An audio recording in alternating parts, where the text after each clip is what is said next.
আসসালামু আলাইকুম, কেমন আছেন সবাই? আজকে আমি কইয়ের তেল দা কই বাজে মাইনষে কইছেন আগিলা দিনের দেখেন আমি উট্টু তেল দিয়ে কই মাছ ভাইজা লিতেছি বুঝছেন নি? কই মাছটা দিয়ে এমন সুন্দর একটা রেসিপি আপনাকে দেখামু খালি খাইবেন আর খাইবেন বুঝছেন নি? এই যে মজার একটা রেসিপি।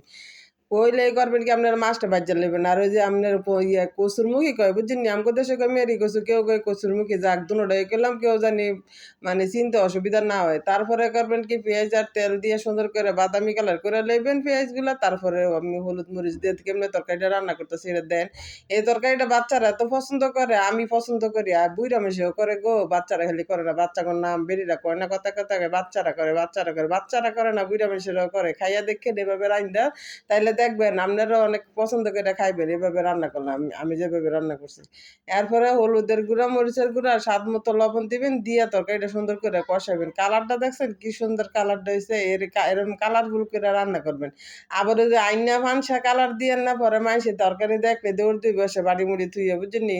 এর লাগে সুন্দর করে রান্না করবেন। পরিবেশন সুন্দর না হইলে আসলে আপনার খাওয়াটাই মজা হইতো না। আর আপনারা যদি সুন্দর করে না রান্ধেন তাহলে কি মাইনষে আপনার কইবেন নি কি জানি কয় গুণ গাইবো? রান্না হইলে মহিলাদেরকে একটা বড় গুণ। এজন্য অবশ্যই রান্নাটা শিখবেন ঠিকঠাক মতন। আর যদি না শিখেন তাইলে কইবে এ বেডি যে কি রান্ধে মাইনষে এক্কারে ভাতের থেকে উইঠ্যা দৌড় দেয়। এর লাগে এই শরমের কথা বলনের লাগে আমি আপনাকে রান্না শিখাইতেছি। কে লাগে আমিও তো একটা মাইয়া মানুষ। আপনাকে কথা কইলে আমারও তো গায়ে লেগে যাইবো গা, বুঝেন না? এর লাগে আমি আপনাকে শিখাইতেছি, আমি যেহেতু একটু বেশি গুণের। এরপর দেখেন লাড়াচাড়া দিবেন না। এটা কিন্তু সিদ্ধ কইরা আগের থেকে বুঝিনি সল সিদ্ধ বহাই দিবেন। বুঝিনি সিদ্ধ না কইরা যখন ঠান্ডাইবেন আস্তে ধীরে সুন্দর করে চোর কাটিয়ে আপনারা চিল্লা লইবেন। চিল্লা সব রেডিমেডি কইরা পরে রান্ধাবো না বইলে পরে মাথা তো আর গরমে যে যেই গরম লাগে গো এমনি সবসময় এক্কারে নিজের যত্ন নিয়েন। খালি রানবেন খালি রাইনদেন না, খালি নিজের যত্ন নিয়েন। মাথা কিভাবে ঠান্ডা রাখবেন এই লেগে কাজ আগে কইরা রাখবেন বুঝছেন নি? আমি তো কোন কাজ কখন করবো সব এক্কারে রুটিন করা থাকে বুঝছেন নি? এরপরে আলাদা পানি আমি কেমনে দিলাম, এই পানিটা দেখেন এত বেশিও দিয়েন না আবার কমও দিয়েন না, যেহেতু এটা সিদ্ধ করা তরকারি বেশিক্ষণ লাগবো না এটা রান্না করতে। এরপরে মাছটি রেলা দিয়ে দিবেন। দেখছেন নি মাছটি কি সুন্দর, মাছটি দেখছেন? কড়া করে ভাজা। মাছ যদি সুন্দর করে ভাজা না হয় আপনার তরকারির ভিতরে দিলে এটা এক্কার বেটকায় চায় থাকবো বুঝছেন?